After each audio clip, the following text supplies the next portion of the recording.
तो मेरे दोस्तों ये तालीम हुआ करती है, जलसे इसीलिए कराए जाते हैं ताकि हमारे बीच में दरमियान में जो कुछ बातें हों तो उन पर हमारे अकाबिरीन उसकी इस्लाह करें। मैं बिला किसी तमहीद और ताखीर के अपने बड़े भाई आली जनाब हजरत मौलाना अब्दुल्ला सालिम कमर चतुर्वेदी दामत बरकातुहुमुल आलिया से गुजारिश कर रहा हूं कि हजरत तशरीफ लाए और अपनी कीमती बातों से हम सामईन को नवाजें।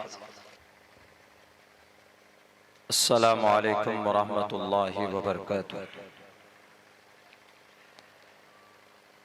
इन्नल हम्दलिल्लाहि नहमदुहु व नस्तईनुहु व नस्तगफिरुहु व नु'मिनु बिही व नतवक्कलु अलैहि व नऊज़ु बिल्लाहि मिन शुरूरि अनफुसिना व मिन सय्यिआति अमालिना।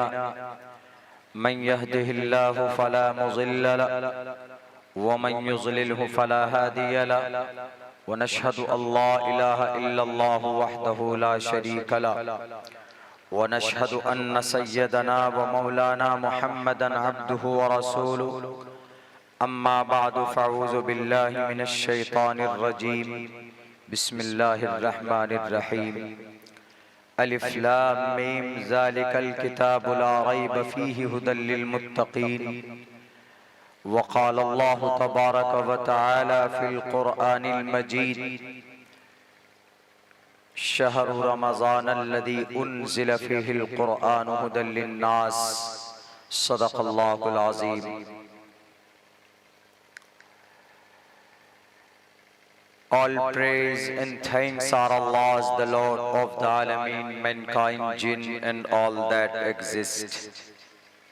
You honor only that ruling judge, the day of recompense, it means the day of resurrection. You alone we worship, you alone we ask for help, each and everything. Guide us to the right path, to the straight way. O my Lord, expand me my breast, is my task for me. Remove the impediment from my speech so they may understand what I say. Vasudevasutam devam kansachanuramardhanam Devaki Paramanandam Krishnam Vande Jagat Guruma Udara Sarva Evaite Gyani Tatmeva Maimatam Asthitah Sahiyuktatma Mameva Muttamam Gatim रुद्रवो गिरीवा अश्रैत पिशाचा प्यारो नाम परजाम जही तुवम तूर्य तरुष्यतः ओम सहनावतु सहनो भुनक्तु सहवीर्यं कर्मामहे तेजस्वनावदीदवस्तु मा विद्दिशावहे ब्रह्मानंतमनादि विश्वकुर्दजम सत्यम परम शाश्वतम विद्या यस्य सनातनी निगंभिर्दयी। ओम शांति शांति शांति। सदर मोहतरम स्टेज पर गिरामी कद्र मुअज़्ज़ज़ उलमाए किराम, इस पिंडाल में बैठे हुए गयूर मुसलमानों, नौजवान साथियों और पर्दे में बैठी हुई हमारे समाज की इज्जतदार माँ और बहनों, वक्त काफी हो चुका है। दस्तार बंदी और इस्लाहे माशरा के बैनर तले आप लोग यहाँ पर जमा हुए। अभी बहुत मुबारक अमल आप लोगों के सामने अभी आना बाकी है। दो बात आपके सामने रखना चाहता हूं। एक का ताल्लुक गोया कि वो कुरान से है, चूँकि दस्तारबंदी का प्रोग्राम है और कई हाफिज कुरान यहाँ पर बैठे हैं जिनकी दस्तार, जिनके सर पर फजीलत की दस्तार बांधी जानी है और उन्होंने चूँकि कुरान को सीने में महफूज किया तो उसी कुरान से दरअसल सवाल है, एतराज है। और दूसरी बात का ताल्लुक हमारा अभी मुझसे पहले आपके महबूब मुकर्रिर हजरत मुफ्ती साहब ने बात की है। इर्तिदाद के ताल्लुक से समाज की बच्चियां जो मुर्तद हो जाती हैं, कुछ बातें मैं भी रखना चाहता हूं। मेरे भाइयों, हमारे पास जो कुरान है ये अल्लाह का कलाम है। दुनिया की किसी भी किताब के पास ये कहने को नहीं है कि वो उनके पास उनके खुदा का, उनके गॉड का, उनके लॉर्ड का कलाम। हमारे पास कहने को है। अगर कोई दावा करता है किसी चीज का तो उसके पीछे दलील होनी चाहिए कि किस बुनियाद पर, किस दलील की रोशनी में तुम्हारा ये दावा है। हम अगर कहते हैं कि हमारा ये कुरान है, ये अल्लाह का कलाम है, तो हमारे पास कुरानी दलील मौजूद है कि अल्लाह का कलाम, और ये ऐसी किताब है इसमें कोई शक नहीं है, शक की गुंजाइश नहीं है, और इस किताब में हर मसले का हल है। दलील कुरान करीम की आयतें मौजूद है। ज़ालिकल किताबु ला रैब फीहि हुदल लिल मुत्तकीन। ये एक ऐसी किताब है जिसमें जर्रा बराबर शक नहीं, डरने वालों के लिए हिदायत है। एक आदमी सवाल करता है कि मौलाना जो डरता है उसी के लिए हिदायत है, जो नहीं डरता है, and the lot of people and they don't believe in Quran. बहुत सारे लोग ऐसे हैं जो कुरान को नहीं मानते, कुरान पर एतराज करते हैं, कुरान पर एलिगेशंस लगाते हैं, तो उनके लिए ये कुरान हिदायत कैसे हो सकता है। तो दूसरी जगह पर अल्लाह तबारक व तआला ने बयान किया, शहरु रमज़ान अल्लज़ी उन्ज़िल फ़ीहिल कुरआनु हुदल लिन्नास, कि ये कुरान हिदायत है मानव के लिए, इंसानों के लिए, और इंसान में डरने न डरने वाले सब के सब आ जाते हैं। All mankind on the earth, हर इंसान इस जमीन पर लिन्नास है, इंसान है। नास को इंसान बोल, इंसानों को, टोटल इंसानों को, मुसलमान हो, गैर मुस्लिम हो, क्रिश्चियन हो, जैन हो, बौद्ध हो, हर किसी को इंसान कहा जाता। तो ये कुरान हिदायत है सबके लिए।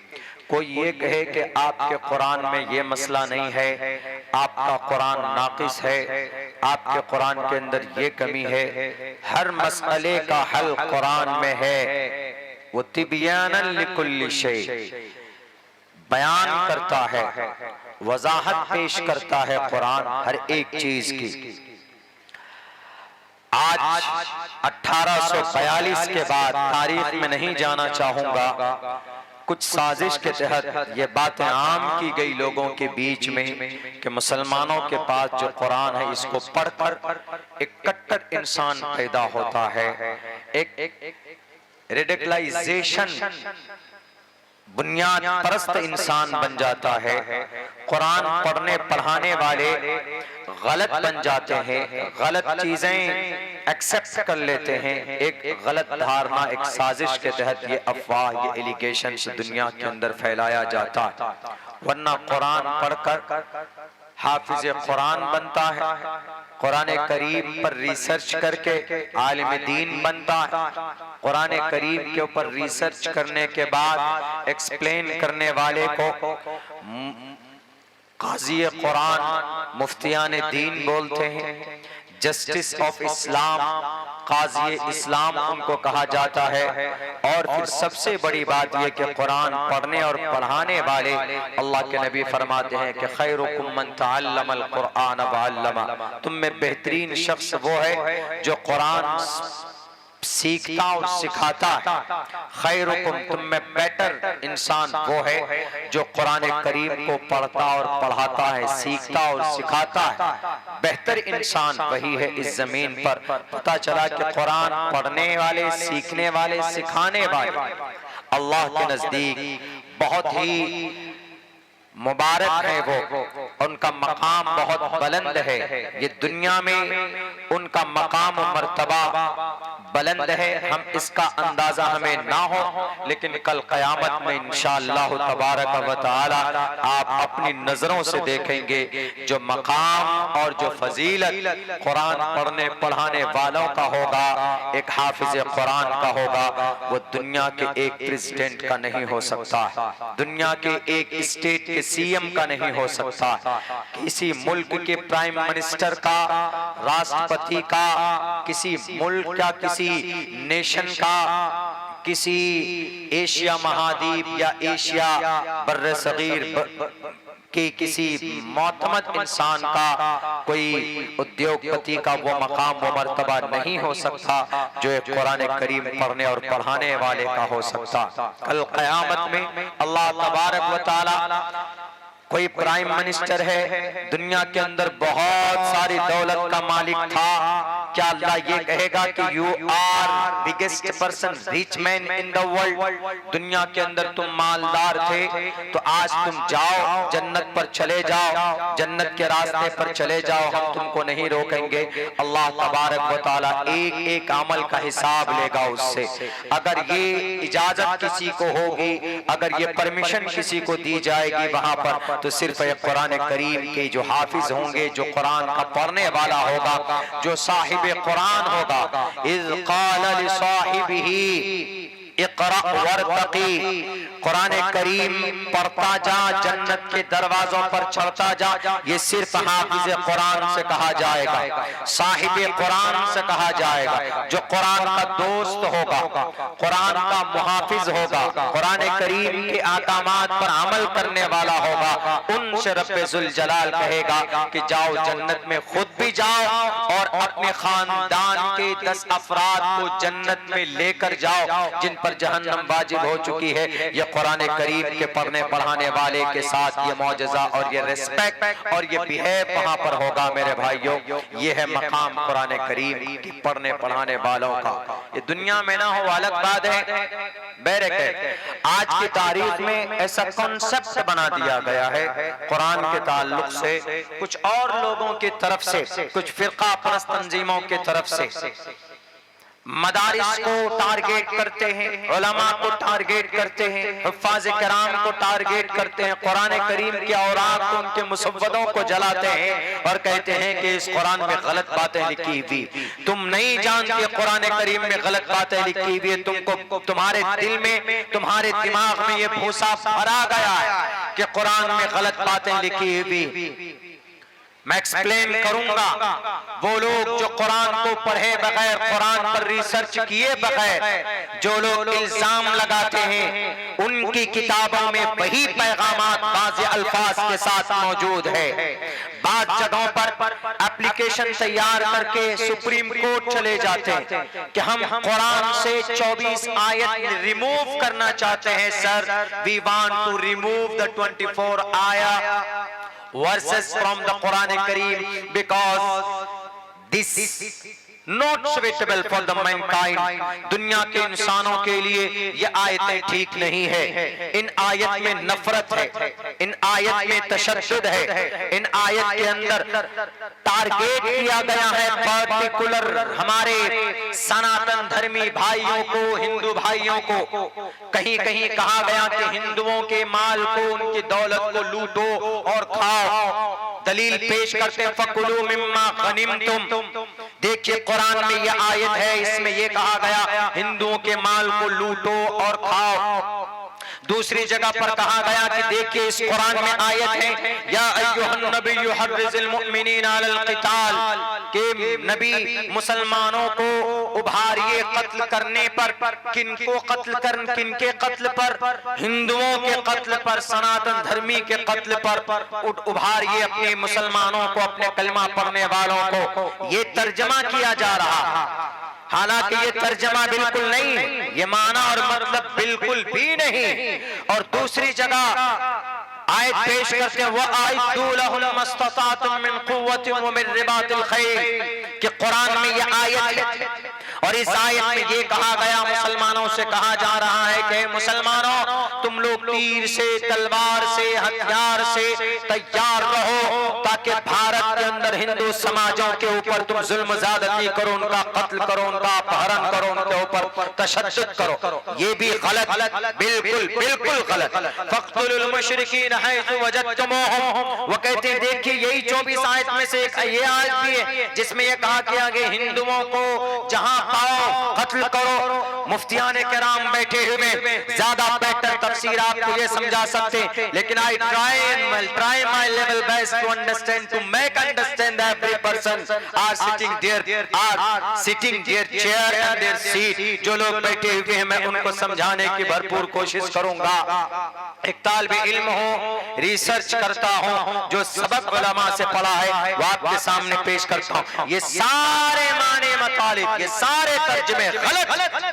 कुरान अल्लाह का कलाम और रब वमा रब्बुका बिज़ल्लामिल लिल अबीद, बंदे के ऊपर कभी भी जुल्म का ऑर्डर नहीं दे सकता। मैं एक आयत पढ़ूंगा, उसके संदर्भ में वेद अथर्ववेद का, ज्यादा नहीं अथर्ववेद के कुछ श्लोक पढ़ो। जैसे या अय्युहन नबिय्यु हर्रिज़िल मुमिनीना अलल क़िताल, सेम यही माना, यही मतलब संस्कृत के एक लाइन में अथर्ववेद के 11वें कांड के एक मंत्र में कहा गया, रुद्रवो गिरीवा अश्रैत पिशाचा, मतलब बताऊंगा। दूसरी आयत फकुलू मिम्मा गनिम, तुम लूटो और खाओ। जो तर्जमा गलत कर रहे हैं, गलत तर्जमा, इसका मतलब सही है कि गनीमत के माल को खा सकते हो, खाओ जो अल्लाह और उसके रसूल की तरफ से फैसले किए जाएं, और जो गनीमत का माल जंग के मैदान में मिले वो खा सकते हो। इसका ये तर्जमा नहीं कि लूटो और खाओ। इस्लाम में किसी का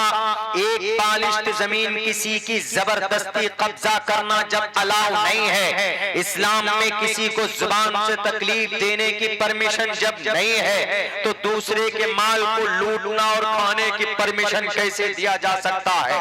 सेम इसी आयत के मुताबिक अथर्ववेद का एक श्लोक जिसमें कहा गया है साफ लफ्जों में, तुवम तूर्य तरुषतः समानाम विभाजानी,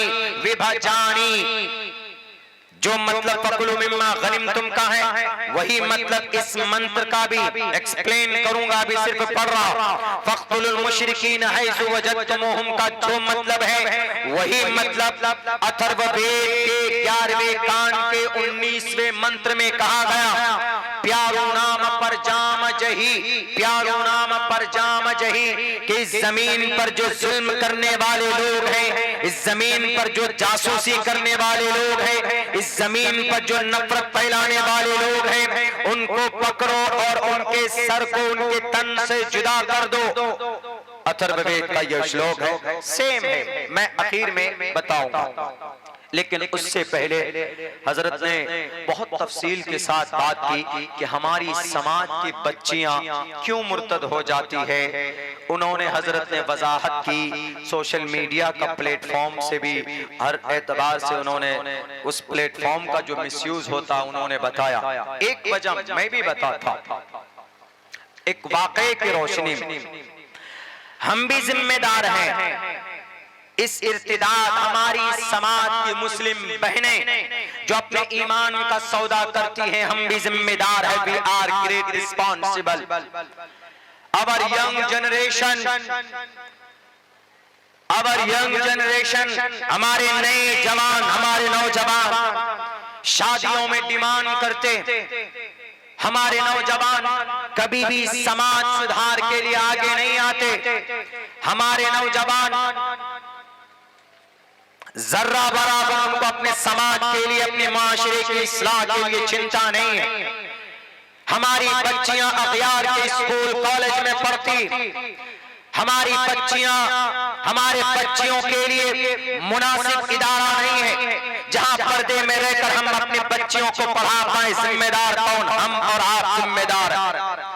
हमारे बीच में कोई मामला, कोई हादसा होता है किसी बच्ची के साथ, उसके साथ खड़े होने के लिए हमारी तंजीम मुस्तहकम और मजबूत नहीं है। हमारे मदरसे जला दिए जाते, हमारे उस मदरसे की प्रोटेक्शन के लिए, उसकी हिफाजत के लिए हमारे पास मजबूत किस्म का लॉयर नहीं है जो सुप्रीम कोर्ट हाई कोर्ट में हमारी तर्जमानी कर सके। जिम्मेदार कौन है? हम जिम्मेदार। क्या इस्लाम ने डॉक्टर बनाने से मना किया? क्या लॉयर बनाने से कुरान ने मना किया? क्या कुरान जज बनाने से कुरान ने मना किया? क्या आपको वैज्ञानिक बनने से कुरान ने मना किया? आप नहीं जानते हो जनाब, बल्कि इस धरती के ऊपर इस कुरान का एहसान, कुरान पढ़कर लोग जज बने हैं, कुरान पढ़कर लोग डॉक्टर बने। दुनिया के सबसे बड़े डॉक्टर का नाम आपको याद होना चाहिए, जिसे डॉक्टरों का इमाम बनाया गया, जिसको डॉक्टर का इमाम कहा गया। 1923 की रिपोर्ट पढ़िए। जब 1923 में कॉन्फ्रेंस होती है, तिब्बी कॉन्फ्रेंस, तिब्बी कांग्रेस कॉन्फ्रेंस, ये किसी सियासी पार्टी का नाम नहीं, लंदन के अंदर, उस लंदन में डॉक्टरों का इमाम, वो कोई और किसी स्कूल का, किसी कॉलेज का रिटायर्ड प्रोफेसर नहीं था, बल्कि मदरसे का एक शेखुल हदीस। और उन्होंने डॉक्टरेट के ऊपर, तिब के ऊपर, हिकमत के ऊपर उन्होंने जो किताब लिखी और उन्होंने जो काम किया है, अबू बकर मोहम्मद बिन ज़करिया राज़ी, वो कुरान करीम सीने में मौजूद था। आप तारीख पढ़िए, क्या आज की तारीख में जो MBBS MD डॉक्टर बनते, कैम्ब्रिज और लंदन यूनिवर्सिटी में पढ़ते, वहां पर एक किताब पढ़ाई जाती है, उस किताब का नाम है अल कानून। इस अल कानून किताब को लिखने वाला कौन है? सोशल मीडिया में सुना होगा, आपने देखा होगा।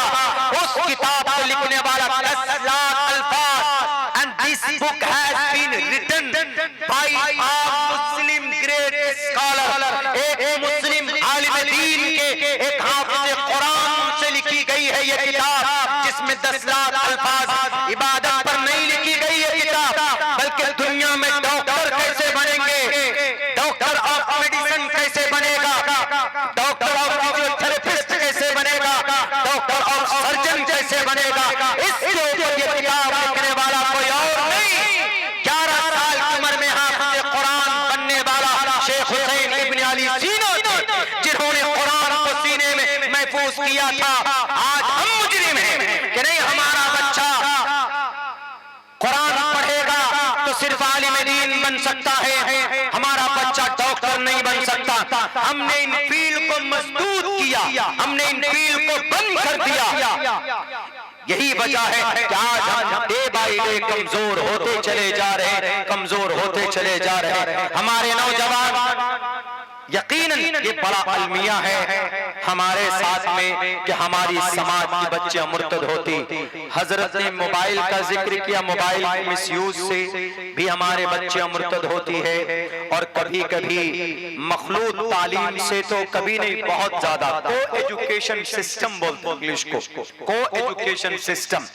एक तरफ लड़कियां बैठी उसी क्लास में, दूसरी तरफ लड़के बैठे हैं। वहां पर अभी भारत के अंदर बहुत सारे lot of university are found, you can find them, आप उनको तलाश कर सकते हैं। वहां पर बच्चे और बच्चियां पढ़ती है, दोस्ती बढ़ जाती है, चैटिंग होती है, फिर डेटिंग होती है, उसके बाद फिर कटिंग भी हो जाती है उन लोगों के आपस में, जब उन लोगों का मसला नहीं बैठता है आमने सामने। ये मखलूत को एजुकेशन सिस्टम। मैं अपने स्कूल में, मेरे स्कूल में बॉयज एंड गर्ल्स हॉस्टल है। हमारे स्कूल में नर्सरी टू 8 क्लास तक है, तो बच्चों का भी हॉस्टल है। छोटी बच्ची रखते हैं, 10 साल से कम के बच्चे रखते हैं, सेपरेट हॉस्टल है। बड़ी बच्चियां नहीं रखते, उनके फिर पढ़ने का हर एक निजाम अलग होना चाहिए। हम छोटी बच्ची में परेशान हो जाते, शिकायतें आने लग जाती। उनको उनका बैठने का निजाम अलग है, उनका रहने का निजाम अलग। हालांकि छोटी बच्ची, हम लोग खुद भी उनकी तालीम और तरबियत कर सकते हैं, लेकिन बाज़ दफा शिकायतें आ जाती है कि नहीं, ये बच्चियों की तरफ से या लड़कों की तरफ से ये कंप्लेन है कि ये बच्चियों को परेशान करते हैं, इस तरह की बात। तो मखलूत तालीम यकीनन तबाही के दहाने की तरफ हमारे बच्चियों को और हमारे बच्चों को लेकर जा रहे। ये निजाम बदलना चाहिए, लेकिन बदलेगा कौन? हमें और आपको खड़ा होना होगा। जो लोग हैं जिनके यूनिवर्सिटी है, कॉलेजेस हैं, वो लिबरल हैं, वो तो कहते हैं कि भाई नहीं, परमिशन है, अच्छी बात है, प्रेम होना चाहिए, लड़का लड़की वो तो उसको जायज करार देते। हम ना नाजायज करार देते हैं तो हमें फील भी हमवार करना होगा, हमें रास्ता भी चुनना होगा, बनाना होगा। हम पर्दे में लेकर अपने समाज के बच्चों को डॉक्टर, इंजीनियर, पायलट बना सकते हैं, कुरान मना नहीं करता। ये रास्ता अपनाना होगा। दूसरी एक बड़ी वजह ये भी है, गुर्बत की वजह से भी समाज की बच्चियां मुर्तद होती। एक इनकलाब एक न्यूज है, ऑथेंटिक न्यूज है, उसका एक आर्टिकल अब से तकरीबन 15-20 दिन पहले यह आर्टिकल छपा था, पर्टिकुलर मुझे भेजा गया था, मैं वह आपके सामने रखता हूं। उस आर्टिकल में उस बच्ची ने जो अपनी रोदात और अपनी कहानी बताई, समझने के लिए औरत हर जगह पर काबिल सम्मान है, हर धर्म के अंदर काबिल सम्मान। इस्लाम में तो है, इस्लाम में तो औरत को वो मकाम दिया है कि इससे पहले किसी धर्म ने औरत को मकाम नहीं दिया। लेकिन आज के जमाने में औरत को इज्जत दी जानी चाहिए। लोग कहते हैं, वो कभी झूठ भी बोलते हैं कि भाई बेटी को बचाते हैं, बेटी को पढ़ाते हैं, झूठ भी बोलते हैं, अमल नहीं होता। लेकिन अल्लाह के नबी अलैहिस्सलातु वस्सलाम जब आए तो औरत को उनका सम्मान दिया, उनके मुताबिक उनके हक और उनके हुकूक दिए, इसमें कोई शक नहीं। वेदात के अंदर भी औरत के सम्मान की बात कही गई। यत्र नार्यस्तु पूजन्ते रमन्ते तत्र देवता तत्र तास्तु न पूजन्ते न रमन्ते न तत्र देवता। इस जमीन पर जहां पर औरत की इज्जत होती है, उनकी इज्जत के साथ कोई खिलवाड़ नहीं करते हैं। रमन्ते तत्र देवता, वहां पर जहां पर औरत की इज्जत की जाती है तो देवता आते हैं, मतलब वहां पर रहमो करम की रहमत की बारिश होती है। और जहां पर औरत की बेइज्जती की जाती है फिर वहां पर ईश्वर नहीं आते, मतलब वहां पर रहमो करम की रहमत की बारिश नहीं होती। ये प्रश्नोत्तरी का ये श्लोक है हिंदू भाइयों के लिए, जो सिर्फ औरत झूठे वादे करते हैं समाज की औरतों के साथ कि बेटी बचाओ और बेटी पढ़ाओ। मेरे भाइयों, उस आर्टिकल में लिखा, उस आर्टिकल में एक बच्ची का नाम नहीं लूंगा मैं, लेकिन वो मुंबई भिवंडी हसास इलाका है, माया की नगरी मुंबई। वहां पर उस बच्ची ने एक बीएचपी विश्व हिंद परिषद, उनका टारगेट है भारत के अंदर कई हजार मुस्लिम बेटियों का उनसे मैरिज करना। 1954 मैरिज एक्ट आर्टिकल 15 में परमिशन दी गई है। कोई भी बालिग लड़का लड़की, मुस्लिम लड़का हो या गैर मुस्लिम लड़की हो, गैर मुस्लिम लड़का हो या मुस्लिम लड़की हो, वो आपस में भारत के संविधान के एतबार से वो शादी कर सकते हैं। भारत के संविधान के एतबार से मैरिज एक्ट 1954 आर्टिकल 15 के तहत वो कर सकते हैं, कोई उनको रोक नहीं सकता। अगर वो बच्चे और बच्चियां, लड़के लड़की, जो अगर वो दोनों बालिग हैं संविधान के एतबार, लेकिन इस्लामिक एतबार, शरीयत एतबार से हमें ये इजाजत है, हम ये इस कानून में बनते हैं कि कोई भी मुस्लिम लड़की का गैर मुस्लिम लड़के के साथ 100 मर्तबा निकाह भी पढ़ा दिया जाए, वो निकाह काबिल कबूल नहीं होगा। इस्लामिक एतबार से, शरीय एतबार से, कुरान करीम के फरमान के एतबार से, या इसी तरीके पर कोई मुस्लिम लड़का हो गैर मुस्लिम लड़की से निकाह करना चाहे, निकाह नहीं हो सकता। तब वो कहां जाते हैं? कोर्ट जाते हैं मैरिज के लिए। तो वहां एक प्रोसेस होता है, आप लॉयर को एक एप्लीकेशन देते हैं अपने डॉक्यूमेंट के साथ, ये लीजिए हम अपनी शादी करना चाहते हैं अपनी मर्जी से, ये हमारा लड़का है, ये हमारा शौहर है, ये और लड़का कहता है ये मेरी बीवी है, हम दोनों बालिग हैं, वी आर कंप्लीट 18 ईयर्स, हम 18 साल के हो चुके हैं, हम निकाह करना चाहते हैं, हम शादी करना चाहते हैं। वहां निकाह तो नहीं बोलते, वहां मैरिज बोलते। मैरिज हो सकता, निकाह नहीं हो सकता। हो जाता है कानूनी एतबार से, तो वह एप्लीकेशन लटका दिया जाता है वहां पर मैरिज ऑफिस में। 1 महीने तक के लिए वो एप्लीकेशन लटकती रहती, ताकि किसी को कोई आपत्ति हो तो वो उन दोनों के खिलाफ जाकर अपना आपत्ति दर्ज करा सकता। सेम यही मैटर सामने आया कहां पर?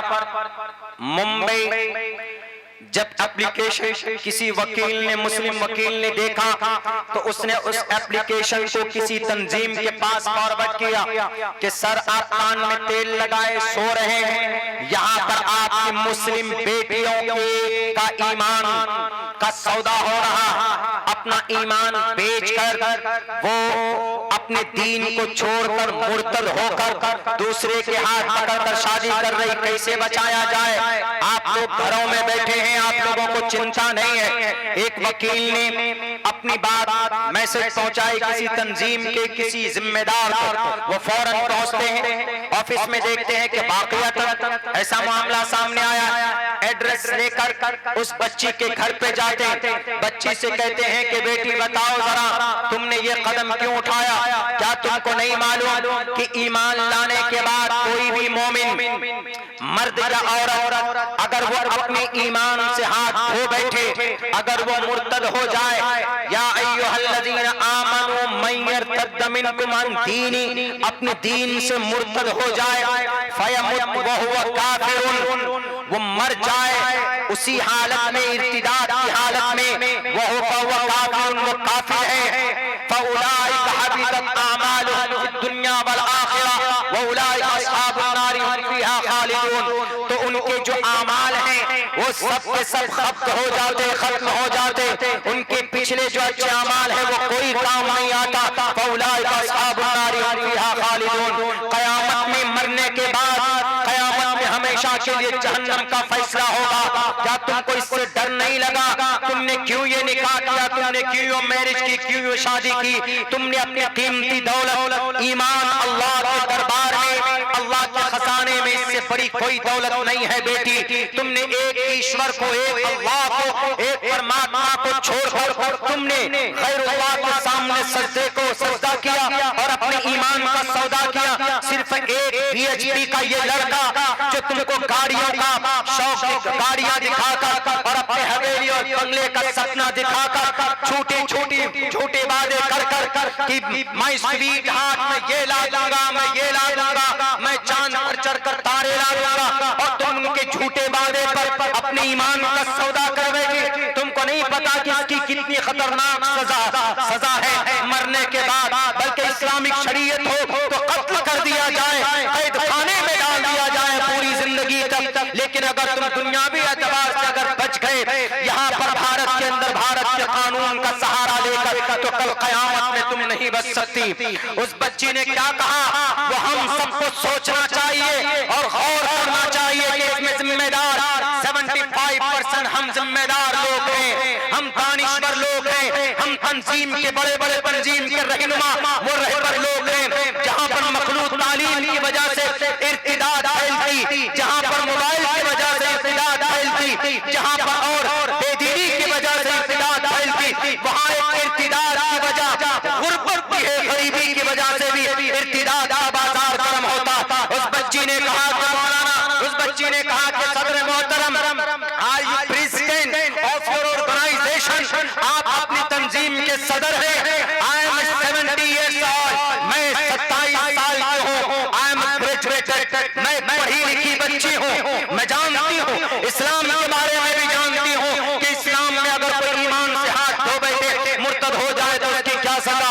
लेकिन आप जानते हैं आज आप आए मेरी जिंदगी में पहली बार, 7 साल से मैं अपने निकाह के लिए तरस रही हूँ। 7 साल से मेरे घर पे रिश्ते आते हैं, डिमांड होता है 5 लाख 10 लाख रुपए लगेंगे। मेरे पास इतने पैसे नहीं, क्योंकि मेरे वालिद मोहतरम का इंतकाल 20 साल पहले हो चुका। मेरी माँ ने बर्तन मांज कर मेरी परवरिश की है। मेरे छोटे बच्चे, मेरे छोटे भाई भी, उनकी परवरिश मेरी माँ करती रही है। लेकिन कोई समाज का आपका उद्योगपति नहीं आया पूछने के लिए। उनके घरों में ईद के मौके पर जनाब 10-10 हजार के कपड़े पहनते थे उनकी बेटियां, हम तड़प कर रह जाते थे मौलाना साहब और सदर साहब, हम तो सिर्फ 200-300 रुपए के जोड़े पर इक्तफा करते थे। और उनकी अपनी हमारे पड़ोस में दाएं और बाएं उद्योगपति लोग हैं, करोड़पति मुसलमान। क्या आपके यहाँ ज़कात नहीं है? ज़कात किन लोगों के लिए? सिर्फ ज़कात मदारिस के लिए, या सिर्फ ज़कात अपने रिश्तेदार के लिए? गरीबों के लिए भी है और समाज के उन बच्चों के लिए भी है कि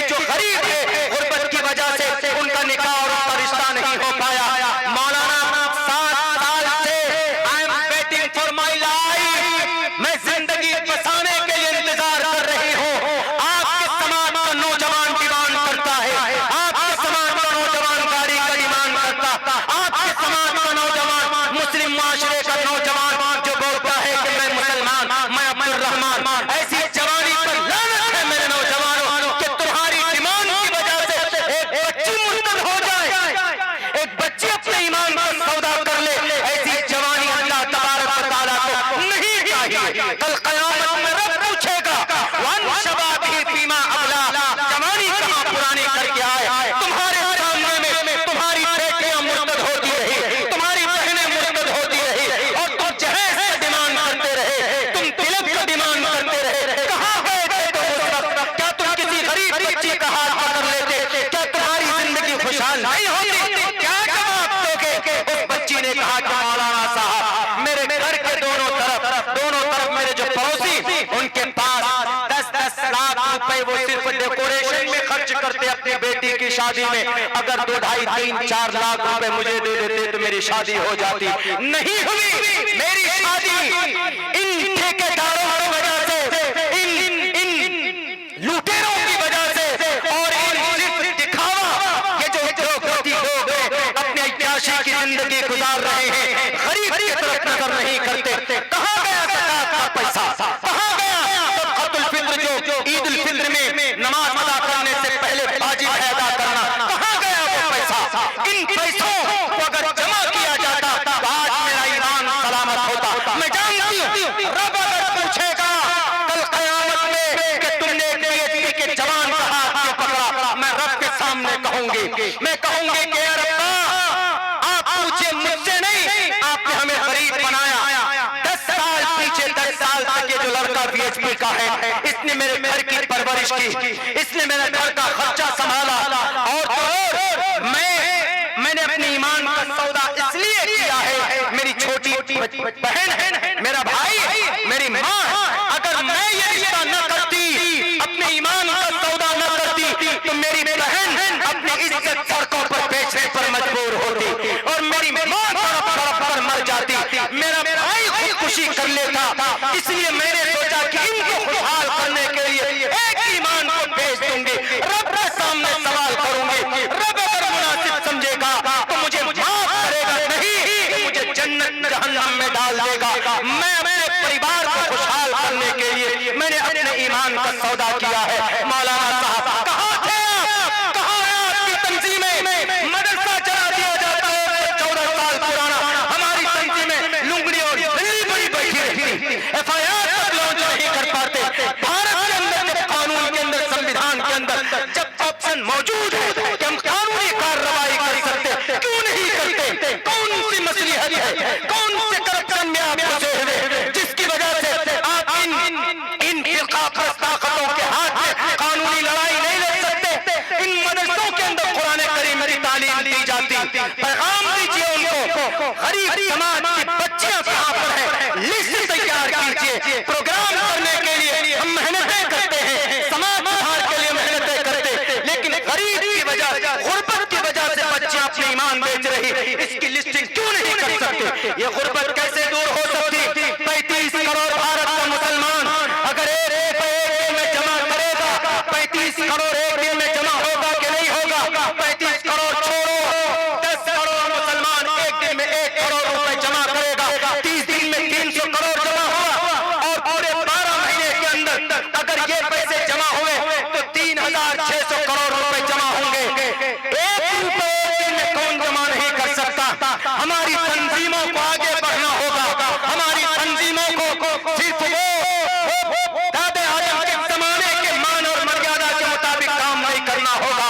आपको लॉयर के फील्ड में आना होगा, आपको जज के फील्ड में आना होगा, आपको वैज्ञानिक के फील्ड में आना होगा, आपको आलिम दीन के फील्ड में आना होगा, आपको बेबाक लोगों के फील्ड में आना होगा। मसलिहत की चादर अब भी ओढ़ेंगे, मना नहीं है, लेकिन खुदा अपने समाज के सुधार के लिए नौजवानों का सही इस्तेमाल कीजिए, और जब हमारी तंजीम के पैसों का सही इस्तेमाल कीजिए, ओहदे के लिए मत मरिए। पढ़िए। उस बच्ची ने ये कहा कि जनाब सदर साहब जाइए, पिछले 20 साल से आप कहाँ थे, आज भी वो लड़का किसी परेशानी में, हम लोग होते हैं तो वो लड़का हमारा ताउन और मदद करता है, इसीलिए हमें आपके धर्म से कोई गिला शिकवा नहीं है, हमें गिला शिकवा है तो अपने समाज के लोगों से गिला और शिकवा है। सिर्फ बात बोलते, जमीनी सतह पर गूंगे और बहरे बने रहते। मदरसा अजीजिया 114 साल पुराना मदरसा जला दिया गया, कोई कार्रवाई हुई? कोई कार्रवाई नहीं हुई। क्यों? कानूनी कार्रवाई तो हम कर सकते, कानूनी कार्रवाई के लिए आगे बढ़ सकते, नो प्रॉब्लम। अभी मैंने जो प्रक्रिया आपको बताया, क्या एक दिन में 1 रुपए जमा नहीं हो सकता? एक दिन में 1 रुपए अगर गूगल पे, फोन पे हो जाए तो 10 करोड़ रुपए चुटकियों में जमा हो सकते हैं। एक साल में 3600 करोड़ रुपए। अब पता है 3600 करोड़ रुपए एक साल में जमा हुए तो हम क्या कर सकते हैं पता है? अपनी यूनिवर्सिटी बना सकते हैं, अपनी कॉलेज बना सकते हैं, अपने हॉस्पिटल बना सकते हैं, अपने बच्चों को यूपीएससी में बेहतरीन उनकी तैयारी करा सकते हैं। अपने मदरसे में जो हमारे उलमा खून पसीना एक करके चंदा करके जो मेहनत करते हैं ना, वो भी खत्म हो जाए। क्यों? 90% मदरसा ऐसा है जिसका सालाना बजट 25 से 30 लाख रुपए।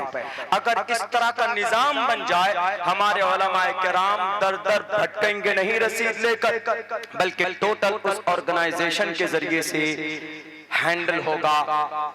अच्छे आलिम दीन भी बनेंगे, अच्छे कारी कुरान भी बनेंगे। हम हर एतबार से हमें स्ट्रॉन्ग और मजबूत होना चाहिए। और जितनी भी गरीब बच्चियां हैं पूरे भारत के अंदर लिस्टिंग करके बाज़ाब्ता तौर पर इज्तिमाई शादी की जाए बच्चियों।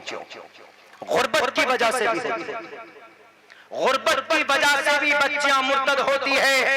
मैं सीमांचल का रहने वाला, भारत सीमांचल सबसे ज्यादा पसमानदा इलाका भारत का कोई हिस्सा है तो सीमांचल।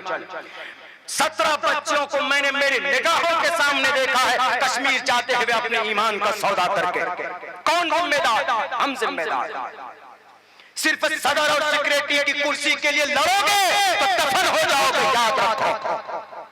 मेरी जुबान कड़वी लग रही होगी, जमातों में बटोगे तो दफन हो जाओगे। भारत की जो फिरके साला फिरका परस्पंदी में है, सबक हासिल करो उनसे। 5 रुपए पर डे जमा करते हैं वो लोग, और आज हम लोग 5 रुपए नहीं जमा कर पाते। हमारी तंजीमें अलग अलग, हमारे दानिशवर अलग अलग, हमारे समाज के मुखिया मेंबर अलग अलग, हमारे समाज के जवान अलग अलग, हमारे हर फिरके के अंदर जमा इंतशार ही इंतशार।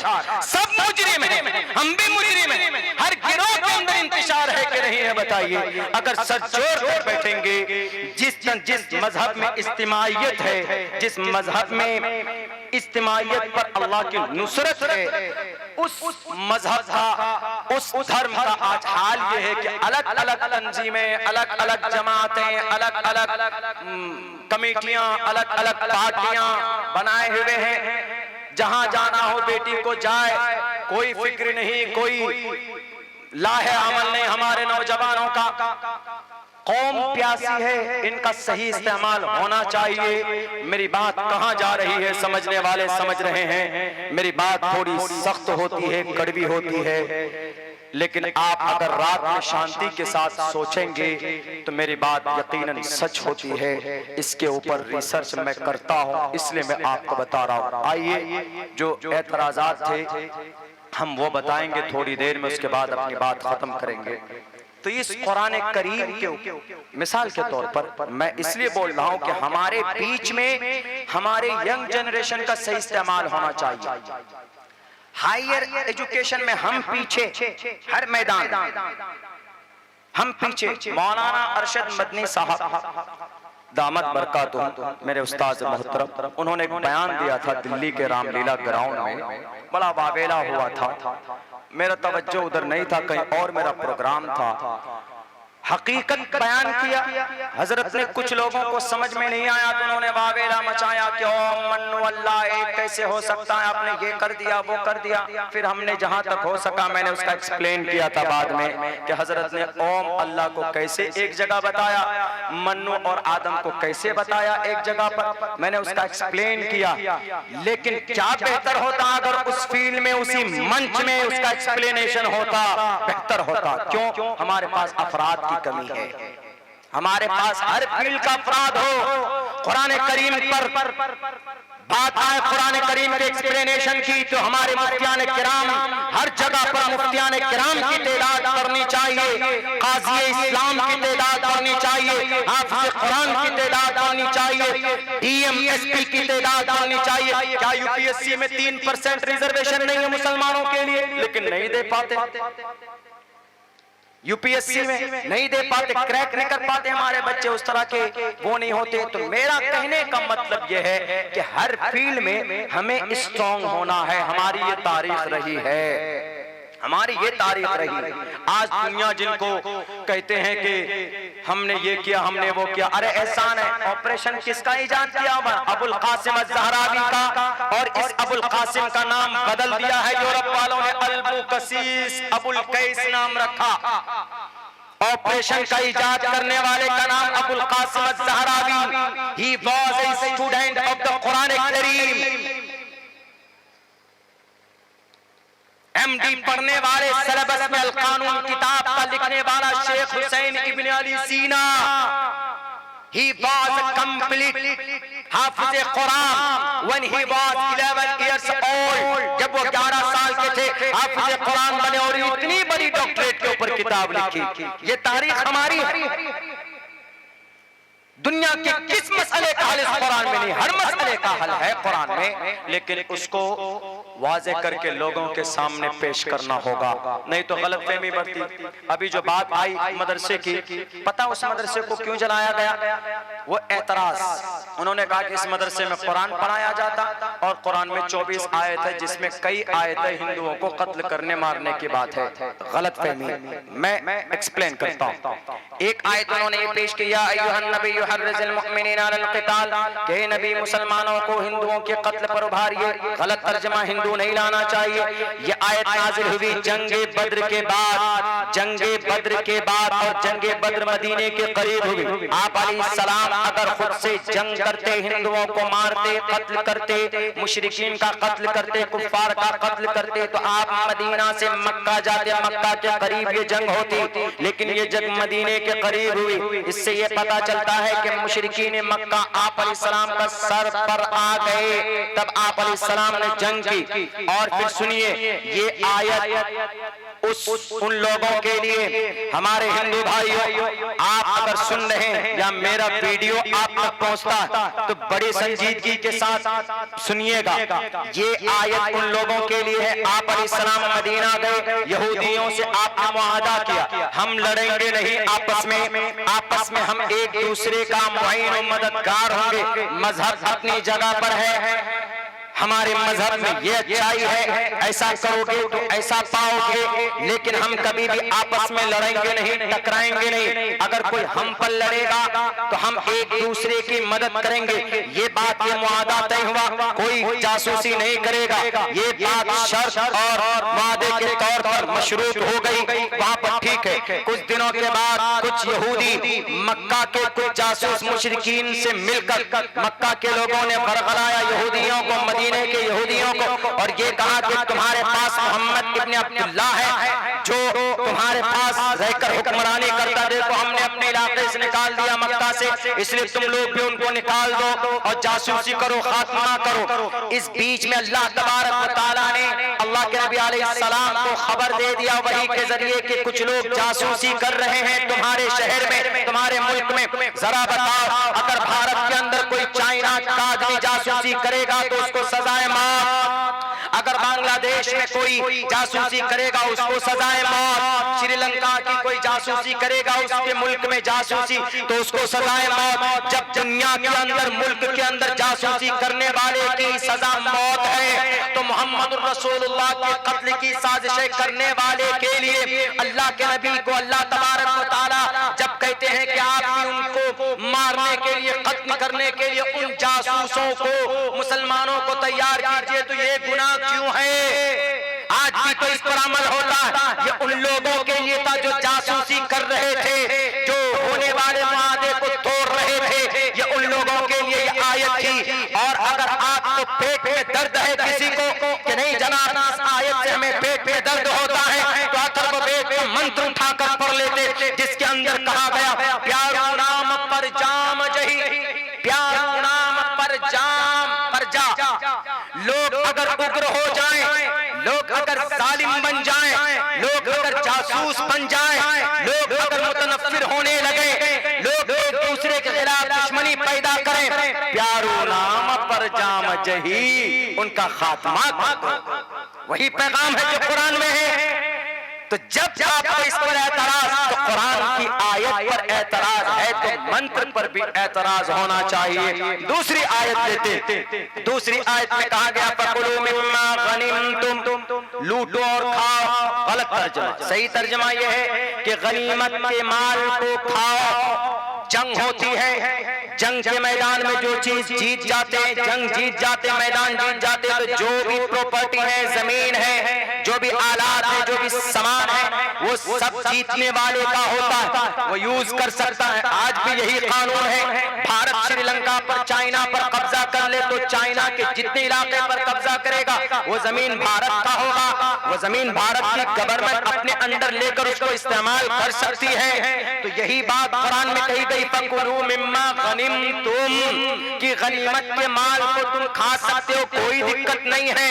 यही बात अथर्ववेद में कही गई। अथर्ववेद के अंदर साफ लफ्जों में कहा है, साफ लफ्जों में तुवम तूर्य तरुष्यतः सत्याम विभाजानी, इस जमीन पर कोई माल तुम अपने जो शत्रु को माल कर हासिल करते हो, विभाजानी, उनको तकसीम कर लो आपस में। अगर कुरान की इस आयत पर एतराज, तो अथर्ववेद के इस मंत्र पर भी एतराज होना चाहिए। इसको आप क्यों भुला देते? अगर अल्लाह के नबी अलैहिस्सलाम को कहा गया वअइद्दू लहुम मस्तताअतुम मिन कुव्वतिन व रिबातिल खैल, चूंकि आप अलैहिस्सलाम को बार-बार जंग की टॉर्चर, कभी जंगे उहद, कभी सबसे पहली जंग जंगे बद्र, फिर जंगे उहद, फिर गज़वे खंदक, उसके बाद गज़वे हुनैन, गज़वे तबूक, होते होते कई सारी जंगें होने लगी। आप अलैहिस्सलाम आजिज़ आ, परेशान आ गए। तब अल्लाह तबारक व तआला ने कहा वअइद्दू लहुम मस्तताअतुम मिन कुव्वतिन व मिन रिबातिल खैल,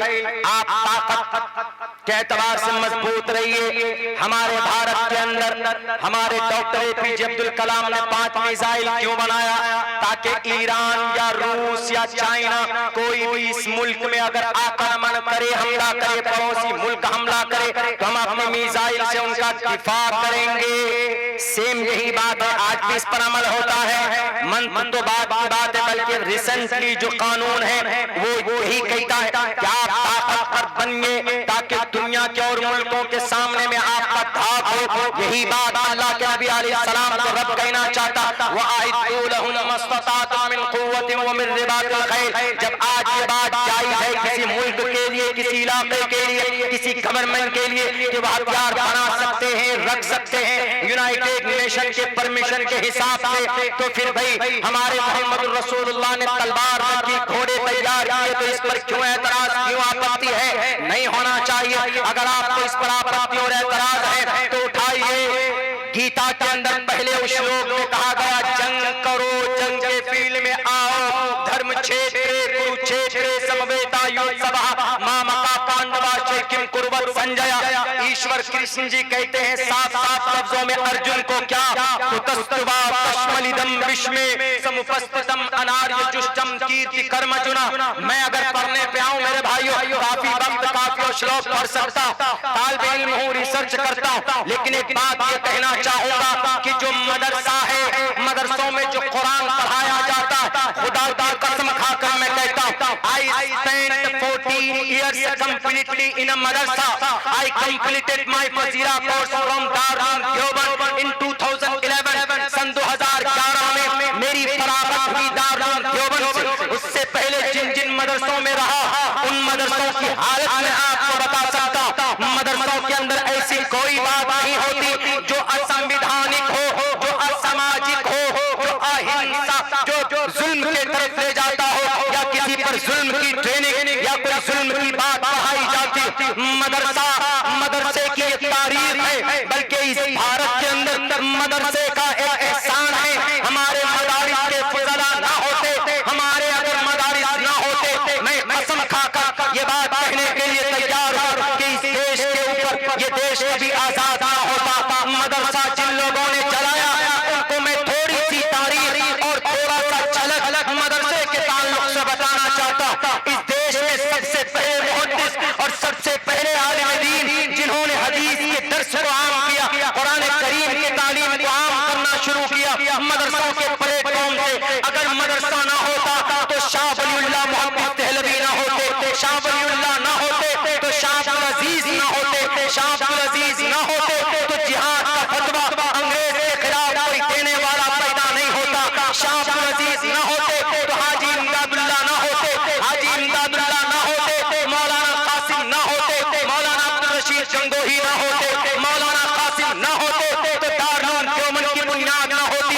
1866 में 6 मई को दारुल देवबंद की बुनियाद डाली गई। दारुल देवबंद ना होता तो याद कीजिए, तारीख गवाह है, शेखुल हिंद होते, शेखुल हिंद नहीं होते, शेखुल हिंद ना होते तो मौलाना उबैदुल्लाह सिंधी ना होते, मौलाना उबैदुल्लाह सिंधी के साथी, उनके साथ में रहने वाले शेखुल हिंद के बड़े शागिर्द शेखुल इस्लाम ना होते, मौलाना हुसैन अहमद मदनी ना होते, मौलाना हुसैन अहमद मदनी, मौलाना अरशद मदनी के वालिद मोहतरम, मौलाना महमूद मदनी के दादा, मौलाना असद मदनी के वालिद मोहतरम शेखुल इस्लाम ना होते, शेखुल इस्लाम ना होते तो अंग्रेज की हिम्मत को तोड़ने वाला कोई माए-कलाल पैदा नहीं होता।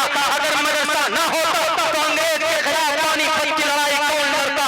अगर मदरसा ना होता तो हमारे उलमाए किराम अंग्रेज के सामने में सर पे कफन बांध कर नहीं आते, हाथ में तलवार न लेते। मदारिस ना होते तो बच्चों को ढाल के तौर पर इस्तेमाल न किया गया होता। इन टोपी-धारी वालों की हिम्मत को देख अंग्रेजी ताकत पस्त होती और फिर इस देश को 1912 के अंदर तहरीक रेशमी रुमाल वजूद में आकर, और क्या कीजिए उस वक्त को जब पानीपत के अंदर जलियांवाला बाग वजूद में आया, वहां पर कमांडरिंग करने वाले मौलाना शौकत साहब थे। मदरसा ना होता, मौलाना शौकत साहब ना होते, अगर ये मदारिस ना होते तो हासिल कलाम ये है कि ये देश कभी आजाद नहीं होता। खुदा की कसम, इस जमीन पर भारत के ऊपर एहसान है इन मदरसों का कि 65,000 उलमाए किराम अपनी जाम शहादत नोश करके इस देश को आजाद किया। कुरान पढ़ने वाले अल्लाह के वली होते, कुरान पढ़ने वाले अल्लाह के करीब करने वाले होते, ये कभी भी तीर तपंग वाले नहीं होते, वफादार होते। कुरान पढ़ने वाले अल्लाह से मोहब्बत करते हैं, लेकिन साथ साथ अपने मुल्क से भी मोहब्बत करते हैं। ये चीज इन्हें नबी की सुन्नत और कुरान के पैगाम से इनको मिला है। ये कभी भी गद्दार नहीं होते, ये कभी भी हम अपने देश के खिलाफ नहीं जाते। मेरे भाइयों, हजरत वाला तशरीफ ला चुके हैं। ये हमारे मदरसों की एक थोड़ी सी तारीख है। इन मदरसों की कुर्बानी की वजह से आज इस देश के अंदर इस्लाम है, इस देश के अंदर अमन व अमान है। हम दुआ करते हैं कि अल्लाह तबारक व तआला इस देश में अमन व अमान का माहौल कायम फरमाए और फिर हम तमाम मुसलमानों को अपनी जिंदगी शरीयत व सुन्नत के मुताबिक गुजारने की तौफीक अता फरमाए। बहुत बहुत शुक्रिया, जज़ाकल्लाह। अस्सलामु अलैकुम व रहमतुल्लाहि व बरकातहू।